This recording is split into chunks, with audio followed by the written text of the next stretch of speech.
operations and estimates.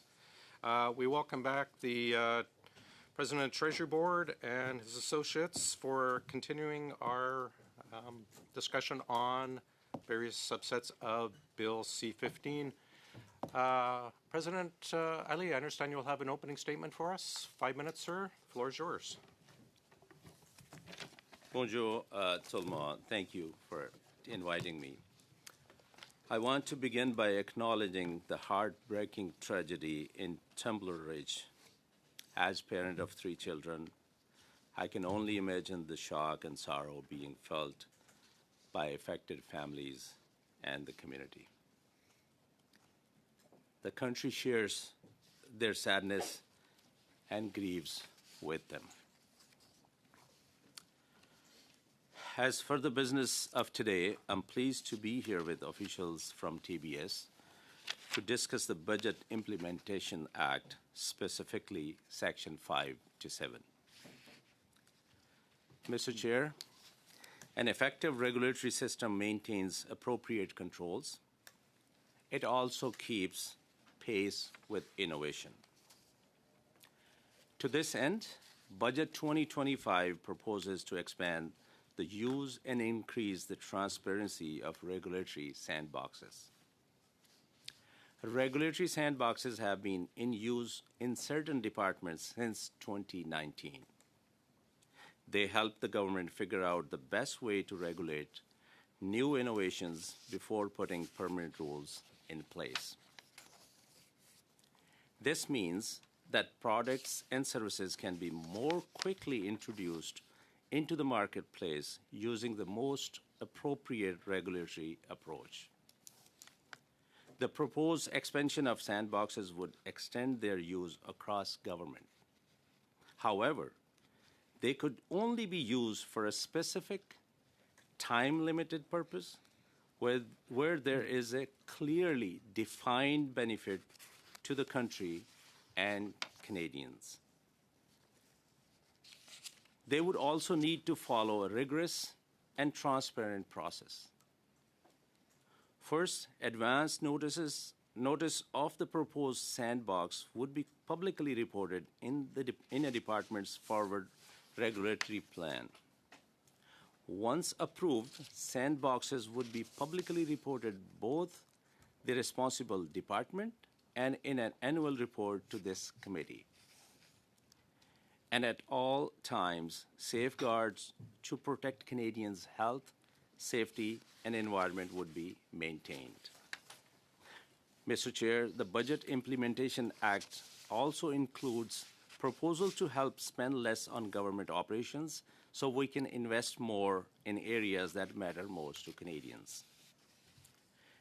As members know, we are reducing the size of public service by approximately 16,000 FTEs.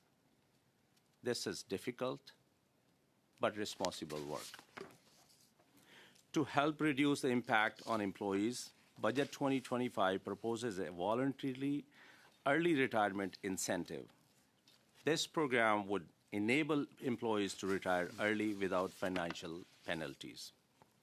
After the review of Bill C-15, with the challenges we all face together as Canadians, we must work together and stand up for the workers who build this country and ensure they have the respectful retirement they have earned. Budget 2025 also proposes important changes to the Public Service Superannuation Act to extend early retirement benefits to firefighters, CBSA officers, parliamentary protection officers, and others in similar roles. They would be able to receive their pension after 25 years without financial penalties. This recognizes the demanding nature of the day-to-day duties of these employees. Mr. Chair, these proposals are collectively aimed at helping government operate more efficiently and effectively, a goal that I know important to this committee. Merci, Monsieur le Président. My official will now be pleased to answer your questions.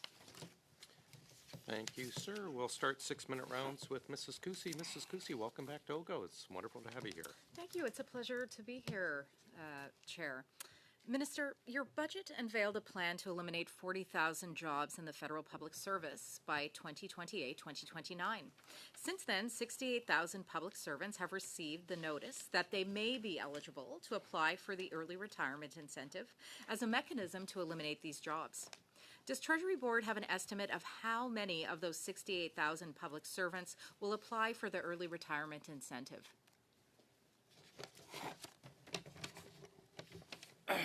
Thank you for your question, and I welcome my critic from. I'm looking forward to have that coffee while our teams are working on scheduling that. Your question is on workforce adjustment. We have sent 68,000 letters to the people who may qualify for that program. There is certain options. We don't know how many will come forward, and that program will roll out after the Budget Implementation Act gets the royal assent. So at this point, we just, as per the bargaining agreement, we have sent those letters to them, and we'll have more to say when we have clarity on that. Okay, thank you for that response. If not then, if you're not aware as to the number, how are departments organizing their job losses and restructuring if the government doesn't even have an estimate, if you don't have an estimate of how many public servants will voluntarily retire? That's a pretty important number for workforce adjustment planning. We have sent those letters, and we don't know how many. I mean, we know how many qualifies, but we don't know how many will be eligible, because not everyone who's been sent the letters will be considered for that program. There is certain criteria. There's skills and seniority. I'll ask because it's more technicality gets involved. I'll ask my deputy to That's give fine, you. Minister. Thank you so much. Just for the clarity, Yeah. it is for your benefits and the Canadians who Minister, are I don't have a watching. lot of time, I and you're think not it's a providing very me with a lot of important information. questions. I'm going to move on. Thank you Okay. very much. Okay. In December, you announced the Public Service Pension Fund had an unpermitted surplus of $900 million, and that you were moving this money into the general revenues of government. Where will that money be spent, please? Can I ask my colleague to repeat your question, please? In December, you announced the Public Service Pension Fund had an unpermitted surplus of $900 million, and that you were moving this money into the general revenues of the government. You've seen this before. I'm sure you were briefed when you received this position. Where will this particular allotment be spent, President? So, in that pension funds, if we have any surplus of uncertain, there's a threshold, and if it's over that threshold, that money moves into trust funds. I could ask my deputy to clarify a little bit more for your benefit and the Canadians who are watching at home. Thank you, Mr. Chair. The money has indeed been brought back in. It's been invested, but there's been no decisions taken yet in terms of how that money will actually be spent. Okay, thank you. I'm going to move on again. In 2023, Minister Anand announced that departments would be ordered to find savings of $15 billion. However, the details were scant. Unsurprisingly, the 2024 and 2025 Public Accounts of Canada indicate that those savings have yet to be achieved. On Monday, I asked your department whether proposed savings announced in the Comprehensive Expenditure Review would be realized, or if it would be dealt a similar fate to the 2023 ill-hearted attempt of savings. A senior official actually stated, "I don't think you will see a decrease as compared to what was announced in the budget." Do you agree with that statement, President? What I can tell you, that the review, comprehensive expenditure review, will achieve savings of $9 billion in 2026, 2027, $10 billion in 2027 to 2028, and $13 billion in 2028, 2029. Okay, these are all projections.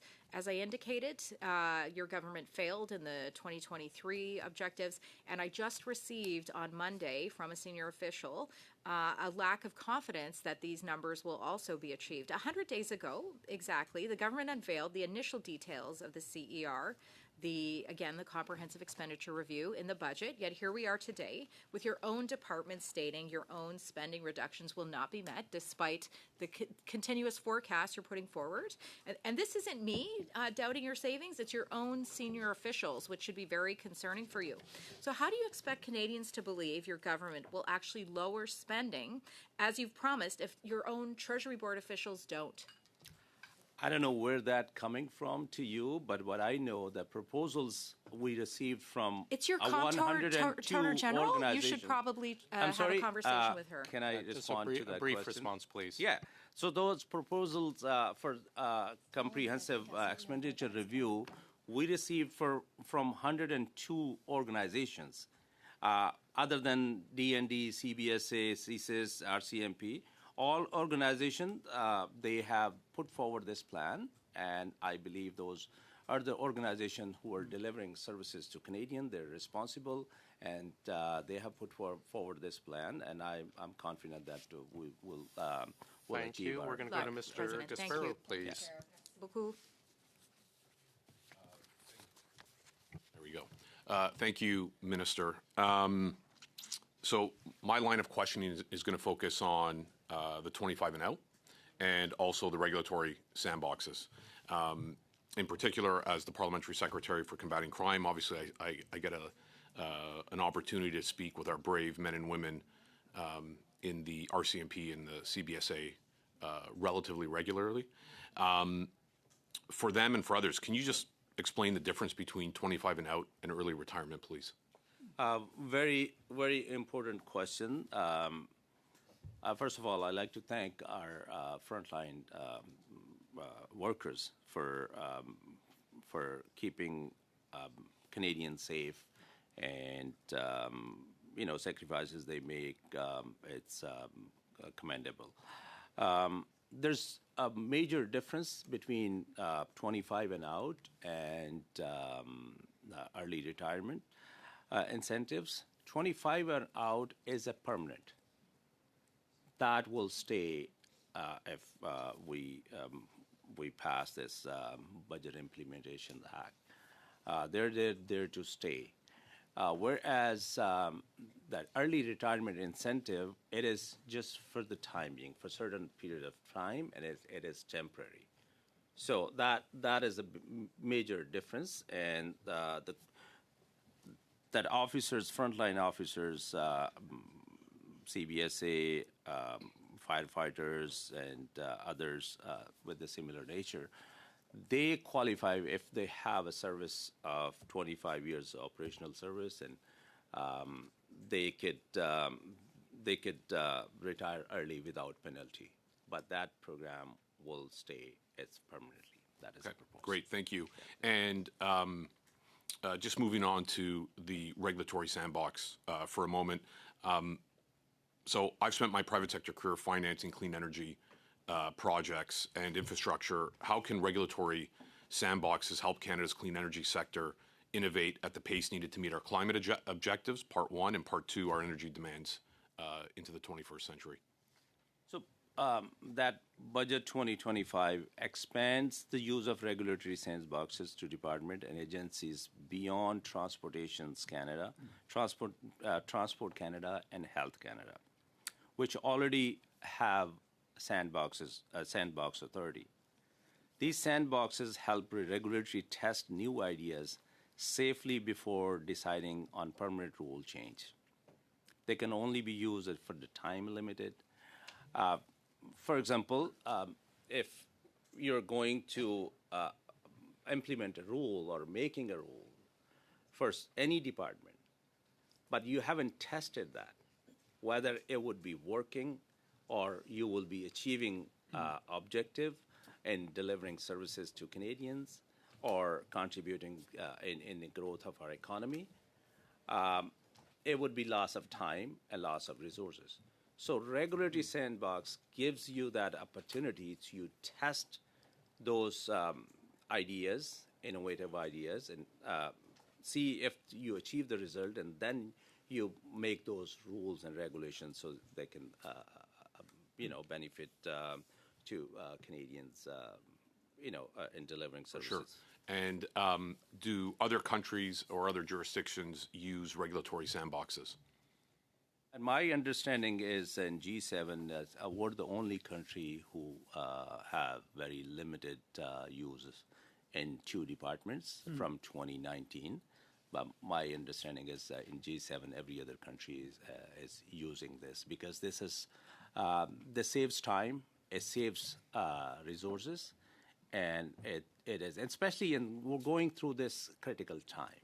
This is a global shift. This is a time we need to act fast. We need to focus on delivery or innovations in timely manner so we can compete with the other economies and we can grow our economy.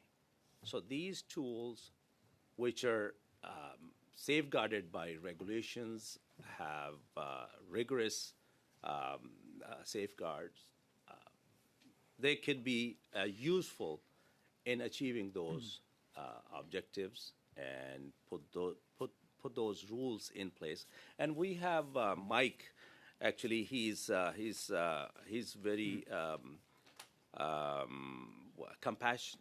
He has a compassion towards this, and very genuinely, his mind and soul is into this because he understands what it is. Because there's a misconception. I'm going to ask Mike if you can highlight, give a little bit clarity to my colleagues and the Canadians who are watching at home. Thank you for the question, Mr. Chair. Perhaps I could give an example of a regulatory sandbox involving clean technology. In July 2025, the Department of Transport launched a regulatory sandbox to test what the safety requirements would be for battery-powered and hydrogen-powered locomotives. Currently, the rules around train safety are specifically geared towards diesel-powered locomotives. So this sandbox became particularly relevant as Canada's railways move towards decarbonizing their fleet. So before the sandbox was ever launched, Transport Canada commissioned a number of risk assessments to identify where the potential risks and how to mitigate them, and then established a series of strict safeguards, including things like ensuring that there would be a proper crew training, proper oversight and inspections. The results of that sandbox would then be used to inform the evolution of the rail safety rules to support the introduction of low-emission clean technology. I'll go to Madame Gaudreau, please. Merci beaucoup, Monsieur le Président. Thank you, Mr. Chair. I'll set my timer. Are you hearing the interpretation, Mr. President? Great. Thank you. I'll get back to the basics because from what I've heard, answers are not clear. I've asked the question, what is a regulatory sandbox? I'll take an analogy. I'll refer to what I've seen in other countries as well. We're giving ourselves a parcel, a sandbox, where within it we can build castles, do all sorts of things. In other countries, there have been requests in the name of economic prosperity, innovation. I want a little more. There are countries where these are huge beaches. What I'm hearing this morning is that we'll add some, we'll maximize this new practice, and we'll regulate over time. There are 3 things that really make me feel that things might go off the rails. This is about safeguards. In the law, with competitors, how will we not create a distortion? That's the first thing. A regulator working closely with companies, well, of course, that creates potentially excessive closeness. You see where I'm going with that. And transparency. Decisions will be made, supposedly publicly. Will they be properly justified? As parliamentarians, will we be able to ensure safeguards are in place? Mr. Chair, when I hear officials, they've come here in person, and they're not able to answer us, how will we have oversight? How can I really vote in favor of this? So I'd like explanations, Mr. Chair. Thank you. And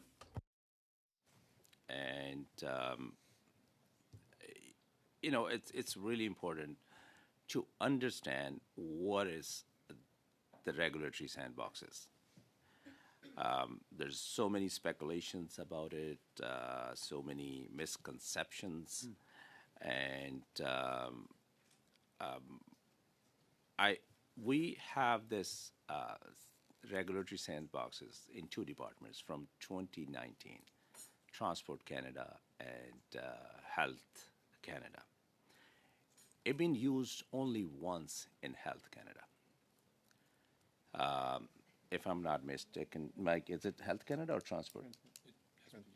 Yeah. So it has there has to be a justification before even you're thinking of bringing forward any using this regulatory sandbox. There has to be justification. It has to go. You have to do it publicly, and then you have to come at the committee. And that all the regulations apply on that. Mais nous avons, c'est- Monsieur le But Président, we need to know how and when we will know. Because clearly, your answer isn't sufficient in my view. When and how will we know the transparency to not have ethical derailing? We need to think of the environment. There's conflicts of interest potentially. I don't think this is wise. This is what the public and even public servants are telling me. There is a rigorous, as I said, and transparent process, and I believe in transparency. First, advance notice of the proposed use of sandbox is provided through department's forward regulatory plan, which is published annually. And then department would engage with relevant stakeholders and FTB partners during the development process. Once a sandbox is approved by the responsible minister, the department must make public a summary of new exemption, the decision-making process that led to this decision, and information on how stakeholders can provide feedback on this decision. Monsieur le Président, mon temps est terminé, mais My time is up, but my next turn, we're talking about the process. I want the criteria, the how and the when. That's my question. Thank you very much, Mr. Chair. Madame Gaudreau, Mrs. Block, please. Thank you, Chair, and I will be splitting my time with my colleague, Mrs. Jansen. Welcome here, Minister Ali, your department officials, Deputy Minister. Hidden in the BIA were changes that would allow ministers to exempt nearly any company, person, or entity from any federal law except the criminal code. So I'm perhaps following up on some of the questions that my colleague, Ms. Goudreau, had. My question is, what is the point of having a parliament pass laws when ministers can just give connected insiders exemptions from those laws? Thank you for the questions. I think it's there is legal bindings on certain doing those innovative experiment. I think for that reason that this was proposed in this Budget Implementation Act, and because it's a technicality, I can ask my just for your benefit, it's clarity, because this is important to understand what it is and why it's being there. So I'm going to ask it just 30 seconds from my deputy to give you 30 clarity. seconds. Yeah, please. Okay, thank Thank you. Mr. Chair, so there is not exemption from any law. The exemptions have to be relevant to the legislation or regulation the minister bringing forward the proposal is responsible for, so they're boxed in. Secondly, there is no exemption from the Conflict of Interest Act. That still applies.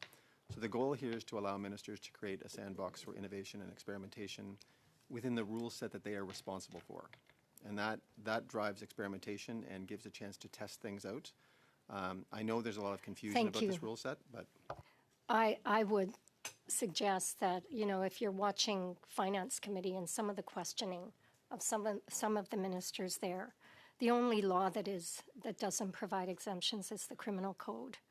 So here's another question for you. If there is no provision in the use of these powers that would exempt a minister from using them, there is no provision that exempts a minister from using them while Parliament is prorogued.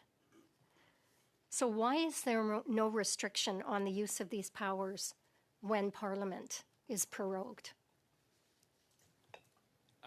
Thank you, Chair. I think there's a lot of misconception around regulatory sandboxes. This tool is there to help regulators test new ideas safely before deciding on permanent rule change. So it is. Thank you. It is. Thank you, Chair. Yeah. Thank you, Chair. I understand that you have some talking points that you have to provide back to us around these regulatory sandboxes, but what it says in the BIA is clear. And I think that parliamentarians are very concerned when you start to provide these kind of powers. They're called the King Henry VIII powers. So Canadians are concerned, parliamentarians are concerned. Go ahead. Thank you, my colleague. I think it's your. Sorry, I don't want to get into that. I thought you were going to answer the question, so maybe I can start my question instead. I was going to talking Minister, point, so just Minister, respond to that. Okay.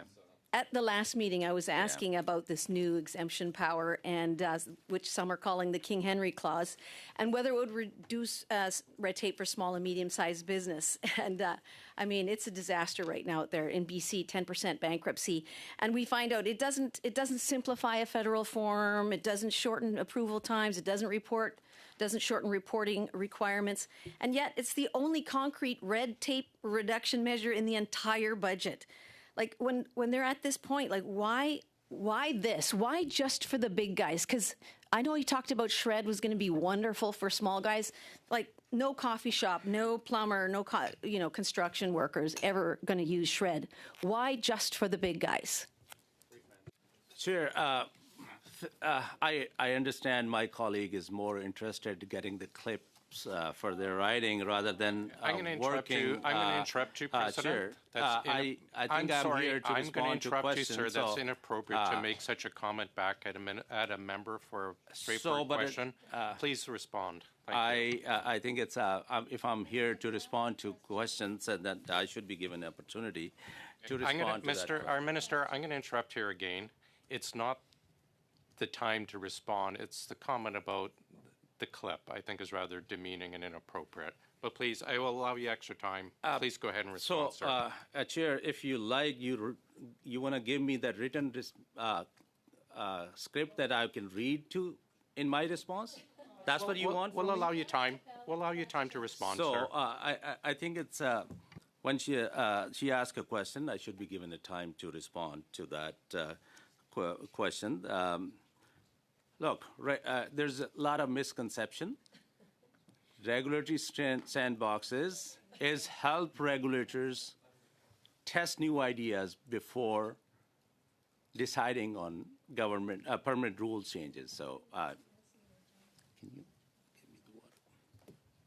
I have a drink. Yeah, I'm. Yeah. Done. Ms. Suds, please. Thank you, Chair, and thank you, President Ali and officials for being with us here today. I'm going to switch gears slightly just to touch on the recent decision around return to office requirements for public servants. As I know you know, President Ali, I have thousands of public servants who live in my riding who do incredible work, who do critical work every day serving Canadians. And I feel deeply. I feel for them in this moment, for their families. And I realize that this decision is creating uncertainty for employees in an already challenging time.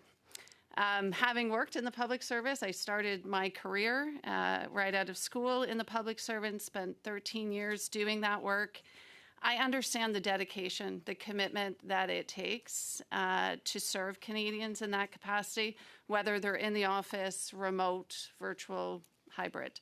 So going forward, I will continue to work with you, with our government, with my National Capital Region colleagues, calling for meaningful flexibility as this policy is being implemented.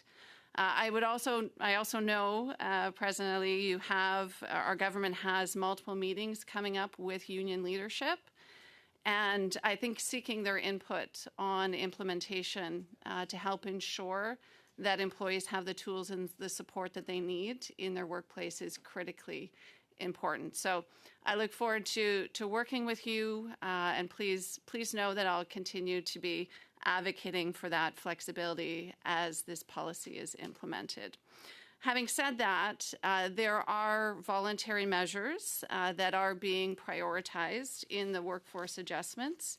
And my question would be, how are these being managed, primarily through attrition rather than through involuntary departures? Thank you, my colleague. That is a very important question, and I understand you have majority of your constituents from public service employees. And I like to thank all public service employees for their hard work, for their dedication serving Canadians, and their contributions for Canada. And we all know we're going through a global shift, through different times where we have to change the course of working. And we made a commitment during our election campaign to spend less and invest more and to grow the strongest economy in G7, and also to balance our operational budget in 3 years. So therefore, we're taking a transformative approach to public service to deliver on priorities that Canadians want. And at this critical time, I think is working together on site is necessary to build strong teams and effective collaborations. And of course, we'll continue to engage with the unions on how best to implement it, and our obligation and commitment to meet accommodations, the needs of employees remains unchanged. I am since I've taken the office, I have multiple meetings with union leaders, and my team is continuously in touch with them, and we will be getting their feedback and see how best we can implement. Can you speak to the voluntary measures that are being offered specifically so that we're mitigating the involuntary departures? So I could ask Bill if you can briefly. Certainly, in 20 seconds, Minister, or Mr. McCauley. So departments have identified positions that will be reduced, and then in order to reduce those, and it's based on, the work they do, the first line of defense, I'll say, is we notify employees they can put up their hands and voluntarily depart. And those are why those letters are going out. Early retirement incentive, if approved by Parliament, is coming, and that will be another option for those employees. And the goal there is to use those two vehicles to maximize voluntary departures. To the extent that there are, still employees left above what is in the budget, then we will use selection processes to go down to the right number. But the first wave is voluntary and early retirement incentives. Thanks. Madame Gaudreau, please. Merci beaucoup, Monsieur le Ms. Président. Gaudreau. Thank you, Mr. Chair. Now I'll pick up on criteria. I'll take an example. Economic prosperity. We need to be quick. We need to be efficient. We need to manage as if we were a company and not somewhere with the rule of law. I'm giving an example. What are the criteria and who will authorize this? For example, building a nuclear facility in my riding, in Rivière Rouge, the Red River, and there's potential. And in the name of economic prosperity, well, in the sandbox, we could set aside considerations for the environment. We could set aside social acceptability. So, in short, upstream, ahead of time, what are the criteria for this type of decision to never happen? Thank you, Chair.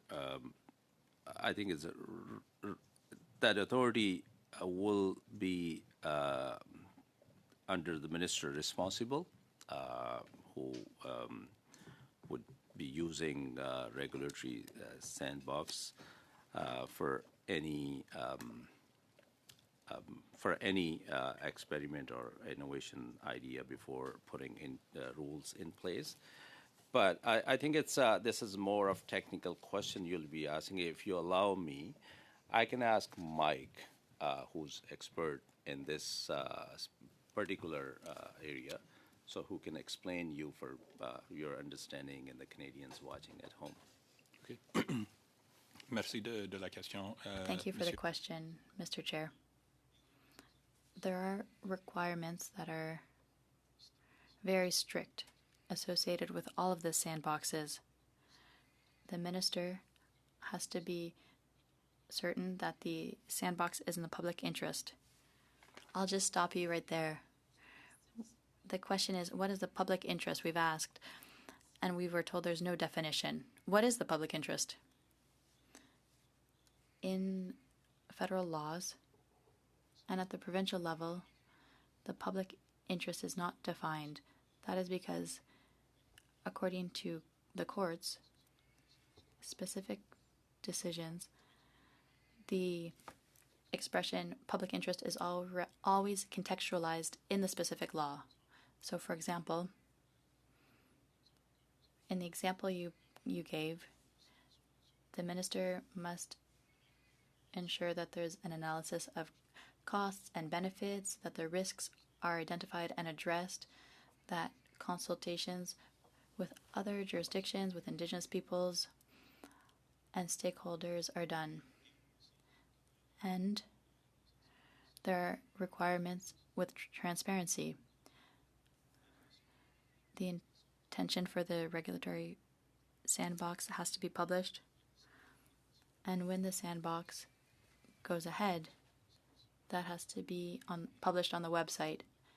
And finally, the president of the Treasury Board has to draft an annual report and list all of the sandboxes, including, okay, so the nuclear facility could already be underway, and a year later we could say we can't go back, we've already invested, and 3 years later we would see the collateral damage. Is that what I'm understanding? Thank you once again for the question. For every sandbox, exemptions must be very specific. There's nothing in the bill. Commission. So nothing there would allow the minister to overrule that the independence and the safety regulations already in place. Mais moi, en terminant, Monsieur le Président, ce que je To demande, conclude, Mr. Chair, what I'm asking, because clearly you know how I'll vote, I haven't had an answer. There are no criteria provided. I'm thinking of my constituents. They're really concerned. So I would call on you to provide the elements necessary to reassure people, because currently, at the outset, we're seeing that it's more like a beach, and there will be collateral damage once again, and it's not because the government since 2019 hasn't had any scandals, and that's what concerns me. Thank you very much, Mr. Chair. We'll go to Mr. Patzer, please.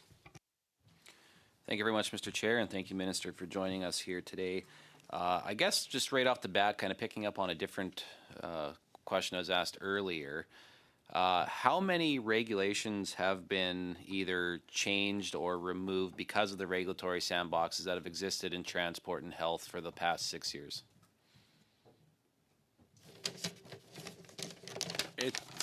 Thank you, Chair. Just for the clarity, you're asking overall red tape review or particularly just for the sandboxes used? Just for the sandboxes used. I mean, you said there was one used earlier in one of the departments. You didn't specify what about the other department, but I would like to know that if this was such a resounding success for the past 6 years that you have to bring this in for every other department, surely to goodness you can tell us how many regulations have been changed or repealed because of regulatory sandboxes. It was just one time it was used, and one department it's in two departments, Transport Canada and Health Canada. And it was used by one department, and I'm gonna, if you allow me, I can ask Bill to give you clarity on that, how many were removed or not. So just for your benefit. 20 seconds. Yeah. How many? Yeah, please. I cannot give you an answer how many, but we can talk about the freight train inspection is one example where their rules were successfully tested and changed. And Mike, is there another one you want to add in the 5 seconds I've left you? So it's used more than once then? So with respect to regulatory sandboxes, those provide a narrow exemption as opposed to repealing an entire regulation. The evidence then collected in a regulatory sandbox is then used to then inform the regulator for subsequent amendments. Okay, so were there any subsequent amendments though? Yes, absolutely. I can provide some examples. With respect to, for example, the e-manifest that the Secretary mentioned, Transport Canada ran a regulatory sandbox in 2020 to test the use of e-shipping documents, whether they could be used to safely replace paper documents.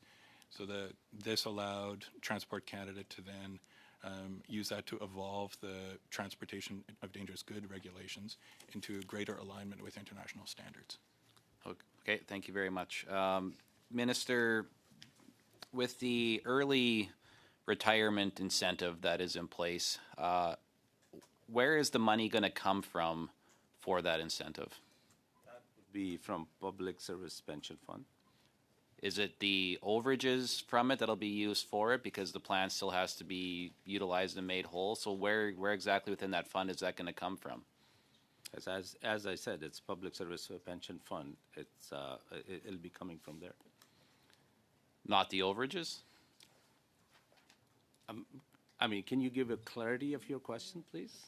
Well, I mean, the pension fund has done well, and there's extra money there, right? And normally that would go back into general revenue, but is that money being used to make the taxpayer whole, or is that money going to be used to fund your early retirement buyout? I think that again, there's in your question, there's a certain mix-up, but it's what I can say that it's not that money is coming from public service pension fund to deal with the early retirement. And if you want a bit more clarity, I can ask my team to respond to that. Thank you, You Mr. don't Chair. know, though, the minister. Sorry, I can be really I'm sorry, quick. I know, but you. I can be really quick, Really here, quick. Mr. Chair. The excessive surplus that was removed is still in the CRF. There is still a surplus in the pension plan itself. As the minister said, the early retirement incentive, if approved by Parliament, would be funded from the pension plan, not from the money taken out. Okay, thank you very much. Minister, you said earlier 16,000 FTEs are going to be reduced. We have seen reports that it's actually as high as 40,000. Can you confirm whether it's full-time, whether it's part-time, or what are the exact implications of the 40,000 people that will lose their job? Chair, what I said is 16,000 full-time equivalents position will be reduced over three years. Okay, so no part-time jobs will be lost? What I said is 16,000 full-time equivalents. That's it's in my statement. So the other reported 40,000 from other departments is wrong? I can say what I gave my statement. You referred to my statement, earlier statement, so I'm sticking with that. So your question, because these are detailed answers and you will not like them, so I'm sticking with that. Because if you want clarity, we can go on. We're out of time, but Mr. Matthews, you look like you want to respond really quickly. One quick addition for clarity. Because of the way the reductions will work, if there are 10 jobs that are identical, but only 7 of them will remain, all 10 people will get a letter saying your job may be impacted. So you will see the number of letters issued actually exceeds the number of jobs that will be reduced. Thank you. We'll go to Ms. Rochefort, and we have a bit of extra time, so we'll probably do a last two couple 4-minute rounds. We'll go Ms. Rochefort, then Ms. Block, and then we'll squeeze in Ms. Church. Oui, merci beaucoup, Monsieur le Président. Thank you, Mr. Chair. Minister Ali. A statement quickly, and also one question.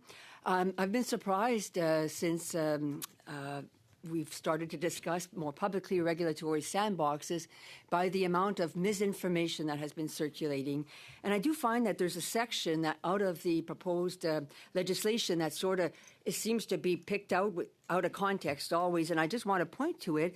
It is the one which speaks to granting a minister the authority to make an order exempting an individual, an association, or an organization for a period of not more than 3 years from the application of a provision of an act of Parliament under their responsibility or an instrument made under such an act. And so I find that these statements are made, they're taken out of context, and people then come to conclusions that are absolutely incorrect. When there is a policy, that is online, that people can read, policy on regulatory sandboxes, that is really well composed. It provides, scope, context, definitions are in there, principles. It provides how accountability, roles, and responsibilities. And I understand that there's never anything perfect, but I think a very first step when we make public comments is to go and read what's out there, what's been provided by bureaucrats that do exceptional work. And so for me, that's an important comment that I wanted to put on record.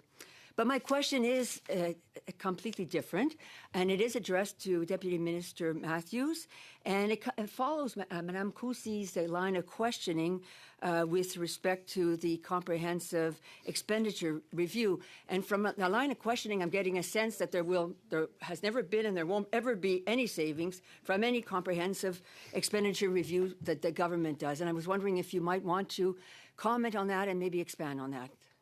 Certainly, Mr. Chair, a couple of points. The conversation that was referred to earlier at committee involved, what will the savings be?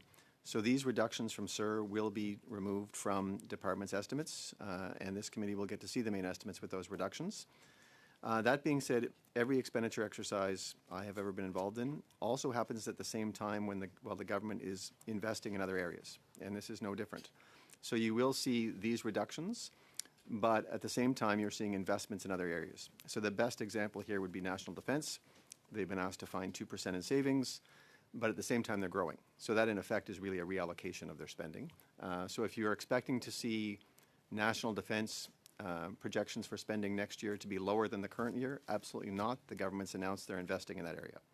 You will see other departments that are undergoing the same thing, where they've reduced in one area, but they're spending in another.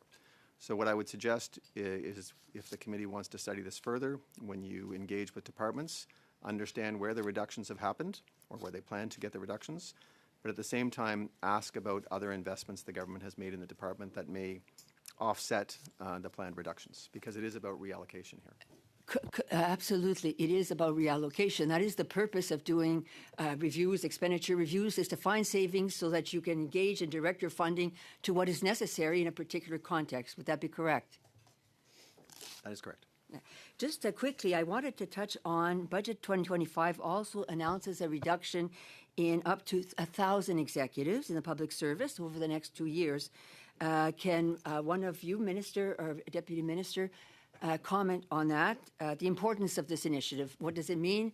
What is the impact as well on the public service of losing this intellectual capacity? Thank you for your question. As we launched that comprehensive expenditure review and workforce adjustment, trying to bring our public service employees to on sustainable levels, then executive must align with that workforce. That, to be fair, this is more fairness and transparency, and we'll be reducing 1,000 executives over the next 2 years. And all organizations have been asked to reduce their executive workforce by 12%. Thank you, Mr. Minister. That's it for me, Mr. Chair. Thank you very much. We'll go to, actually, we'll be able to do a couple 5-minute rounds. Mrs. Block and then Ms. Church. Thank you very much, Chair. I'm not sure that I'm going to take up 5 minutes. However, they do pass very quickly, as we are very aware and often are trying to keep answers short.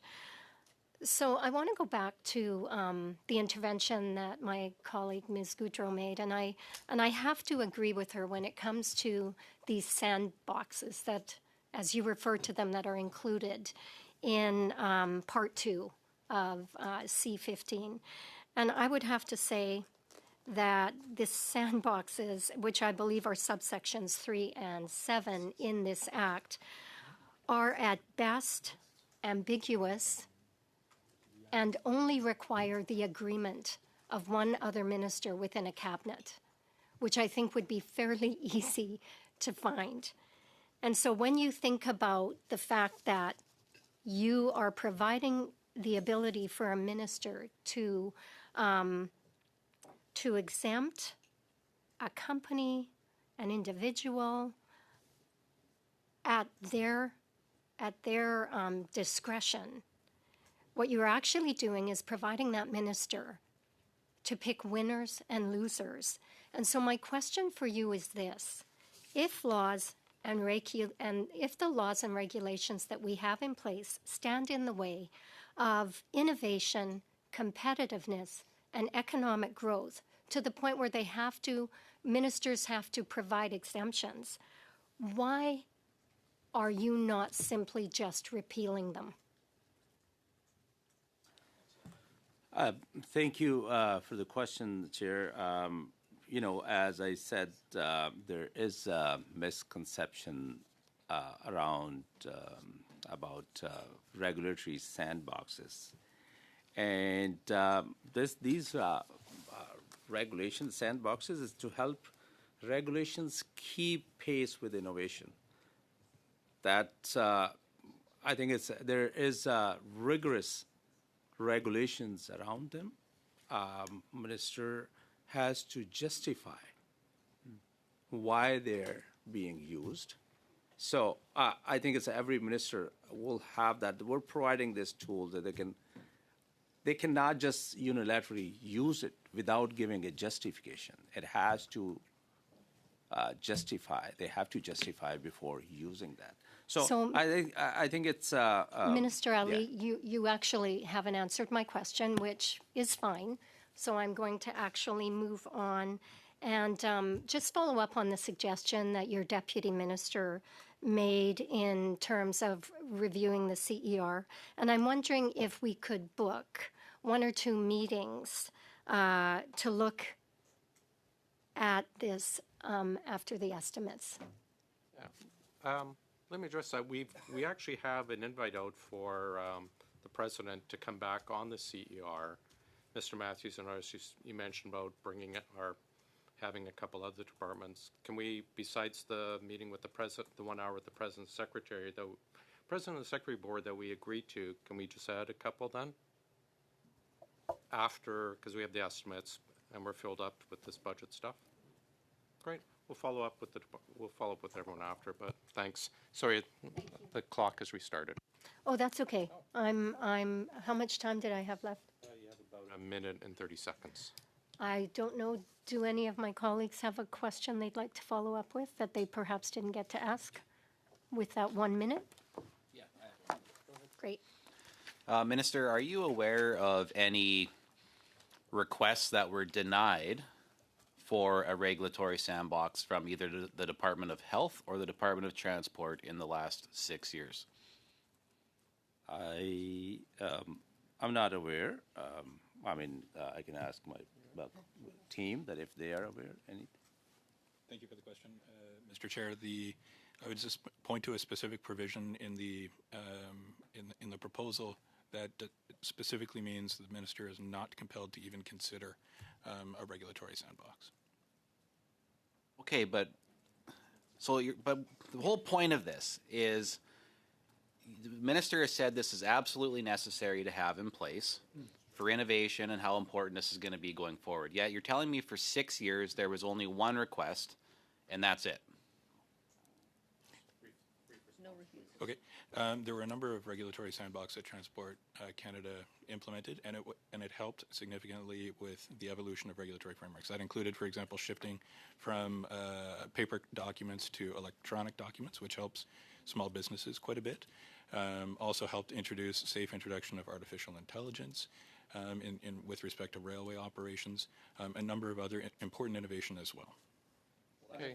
Well, let me interrupt. Sorry. Well, our time's up, but what we had heard earlier, there was just one use, but you're saying there's several. Maybe you can provide in writing, because we're running out of time, provide in writing to the committee all the times that has been used for health and transport, if that's okay? So, Mr. Chair, if it's okay, we will, only transport has used it, but we will come back with a list of how often. If we can, we'll find out if there's any rejected, but I'm not sure we'll be able to find that as well. Ms. Church, welcome to OGGO. 5 minutes, please. Thank you very much, Mr. Chair. Thank you for having me here today.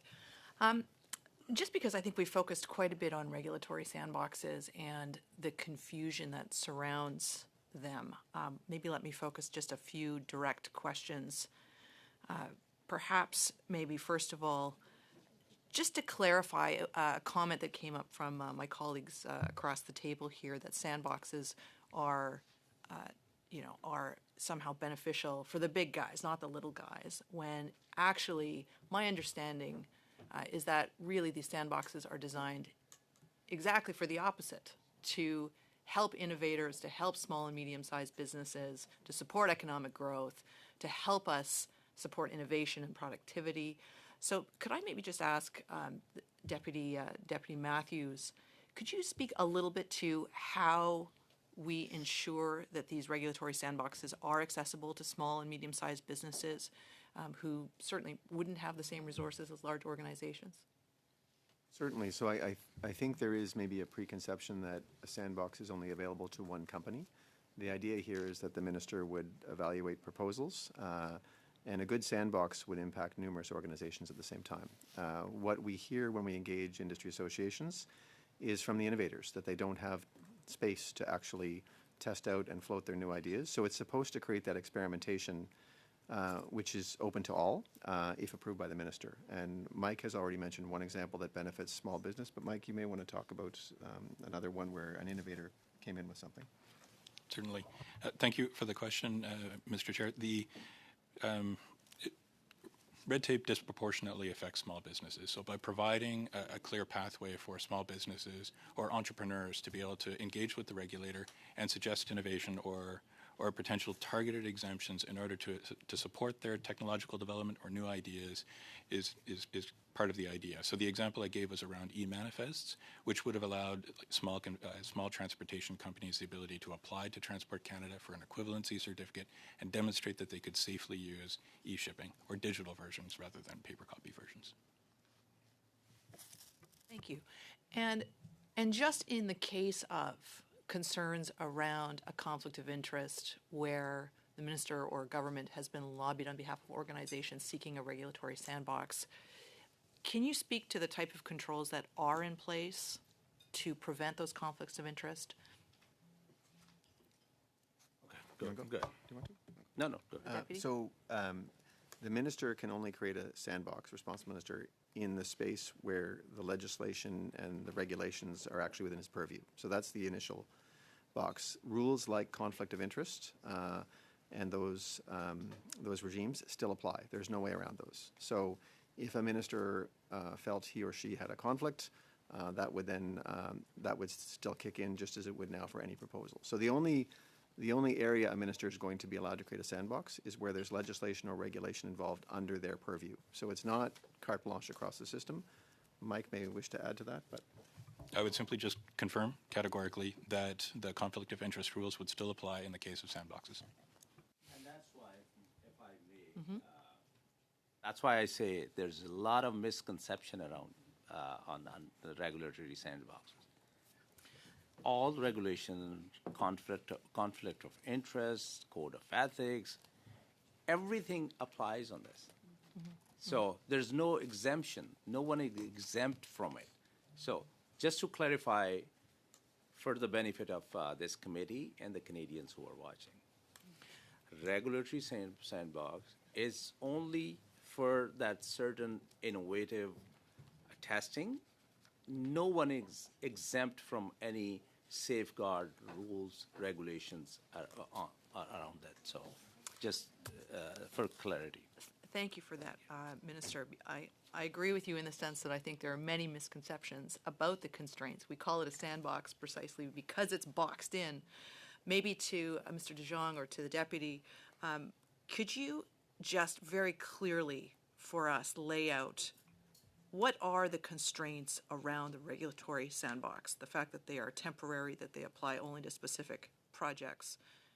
Could you help us just demystify this notion of a King Henry VIII clause? Yes, absolutely. Foremost, a minister may only authorize a sandbox if it falls specifically within their authority. The sandbox must be narrowly defined and have a specific exemption for the purposes of supporting innovation, technological development, with the intent to eventually amend a regulation. The purpose of that sandbox would be to gather the necessary evidence and data in order to properly inform that regulatory development. Before a sandbox can be launched, the minister must be assured that it is in the public interest. In other words, that there's a proper analysis of the costs and benefits, that risks are identified and mitigated, that proper consultations have been undertaken with jurisdictions, stakeholders, and Indigenous peoples. There are also strict requirements for transparency at every step of the life cycle of a sandbox, including forward regulatory plans, when a sandbox is launched, and then in an annual report tabled in the House by the President of the Treasury Board.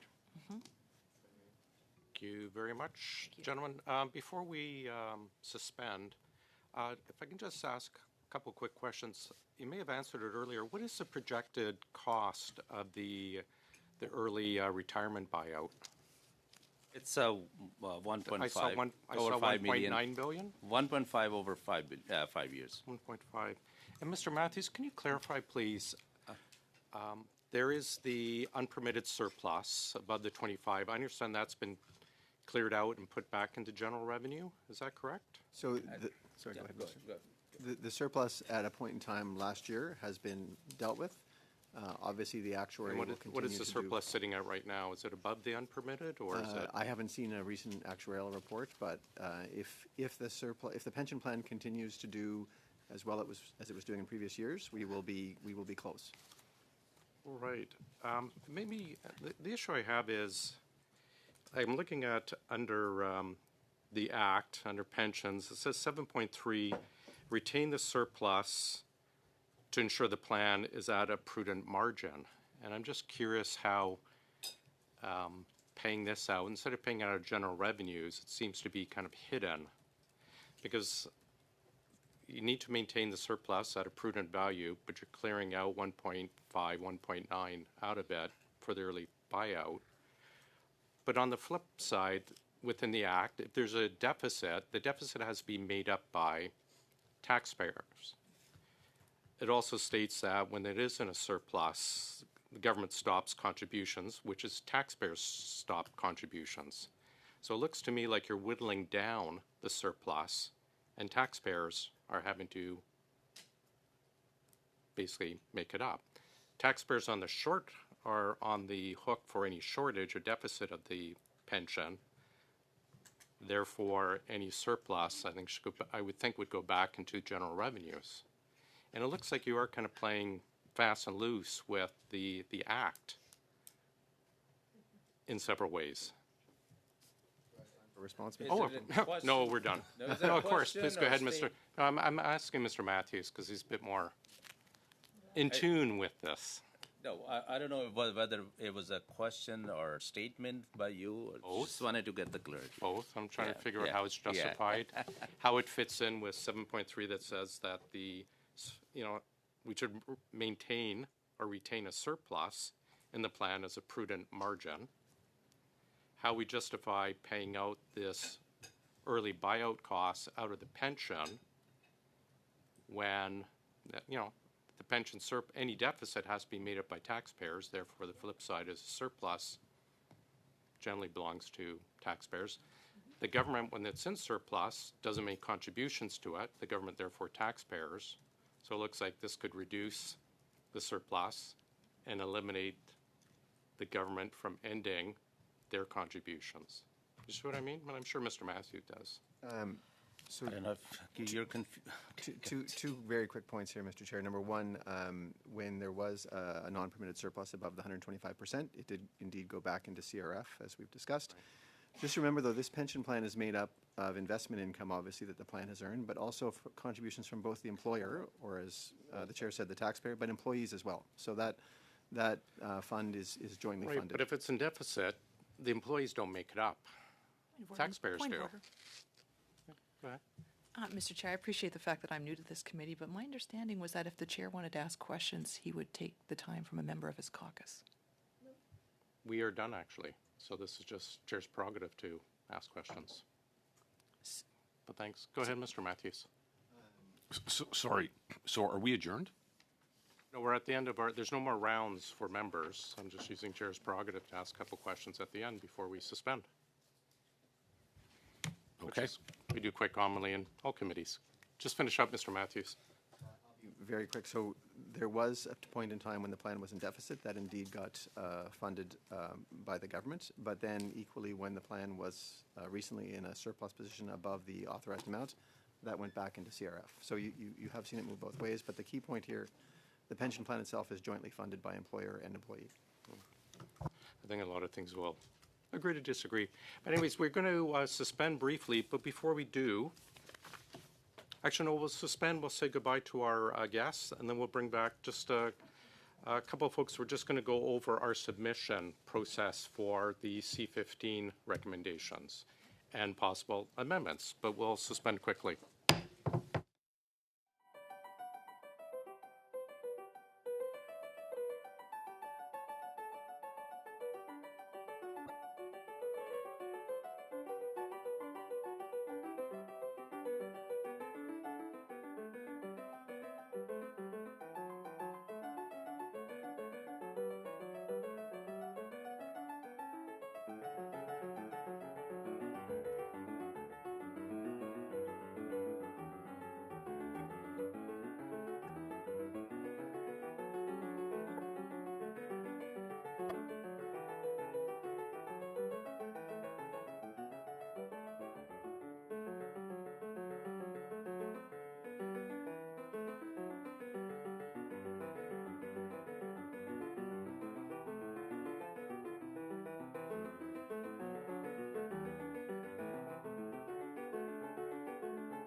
timelines on our recommendations for C15.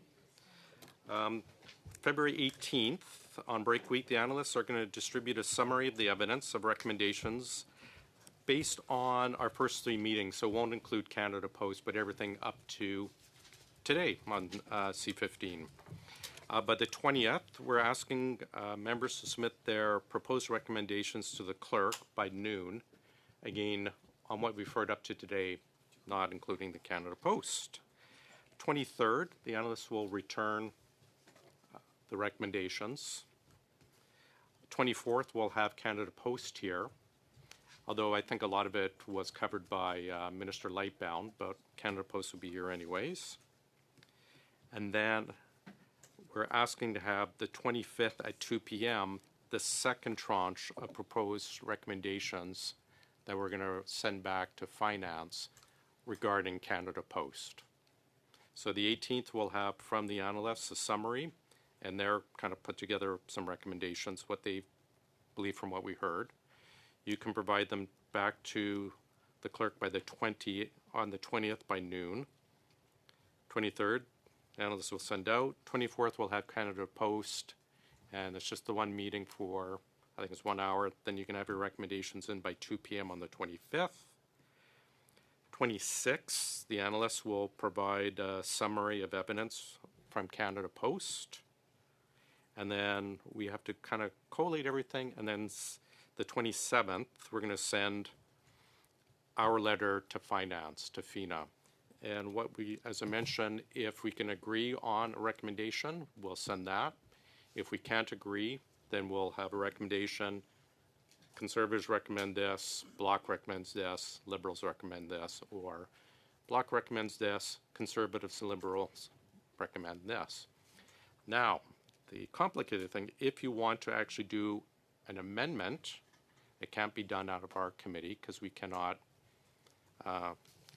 force a will on other committees, although we should be able to because we are OGGO. To do so, we have 2 special guests with us. Ms. Winters and Ms. Legault will explain now the process if you wish to attend Finance and present an amendment to C15, whether it's on Section 5, Canada Post, or anything else. Turn the floor over. It'll be brief, and then if you have questions, just throw out questions, direct them to Ms. Legault and Ms. Winters. Yes. Thank you, Mr. McCauley. Yes, very quickly. So as is the case with any legislation, any member is able to submit an amendment directly to the Finance Committee. So if you would like to do that, I believe Marc-Olivier has circulated Isabelle de Souza's information. She's the Legislative Counsel who's assigned to Bill C-15. You can reach out to her directly with your drafting instructions. And there is a template available on Source under, I think it's the drafting amendments section, quick help. Otherwise, through Marc-Olivier, we can have that sent to you as well. The template will help you structure your drafting instructions to send to Isabelle. Once Isabelle has your amendments, she will send them back to you, and then it is your responsibility to send them directly to the Finance Committee. So FINA, F-I-N-A, at parle.gc.ca for them to be considered officially submitted. Now, once they're submitted to the Finance Committee, again, any member can submit, but you either need to be a member of the Finance Committee or substituted on the committee in order to move them. So then it'll be up to you within your caucuses to organize whether you are present yourself and substituted to be able to move them during the committee, or arrange one of your colleagues on the committee to move them for you. C'est bon? Questions?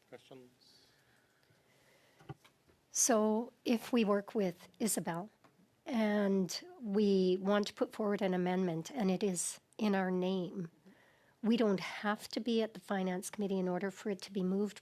Another member, permanent member perhaps, of the Finance Committee can go ahead and do that. That's right. Thank you.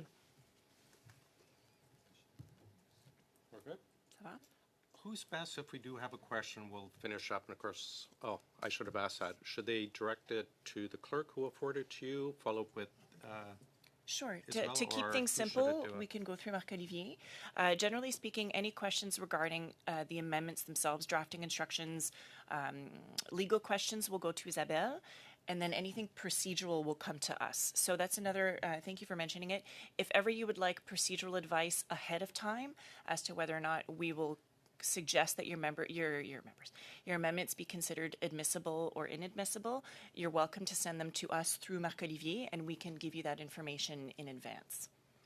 And let me just ask quickly, do we have a timeline for this to happen? It can happen anytime. We're available anytime. No, but to get it in before finance? The deadline is the 27th of February. Oh, so the Yeah. same date as our... That's right, yeah. Okay. Yeah. One final question. So the purpose of the committee coming together to discuss recommendations, I understand the difference between a recommendation from this committee and perhaps an amendment that's going to be brought forward. But are recommendations meant to highlight the will of the committee or the will of a party that has membership in this committee for the Finance Committee to consider amendments? Mr. Chair, we already had this discussion at our last meeting, did we not? Just wanted to,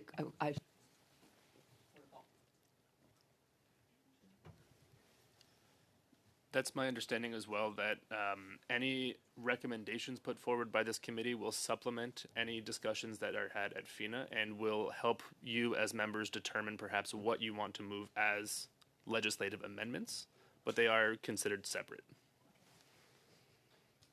And if I can pipe in, I just thought of something else that is pertinent. As usual, any amendments that are submitted to FINA, if there are amendments that are trying to modify the same line, we always go with the first come, first serve rule. So I'm always encouraging members to submit your amendments as soon as possible, because if you're sitting on them and then you send them in at the last minute, someone may have swooped in and claimed your line before you can. Or your similar line. Right. Fantastic. Thank you. I really appreciate you being here. I know you have a lot of other stuff, so happy to be this here is a anytime. rather interesting process that we haven't seen before here. So thank you very much. Great, thank you. We are adjourned and...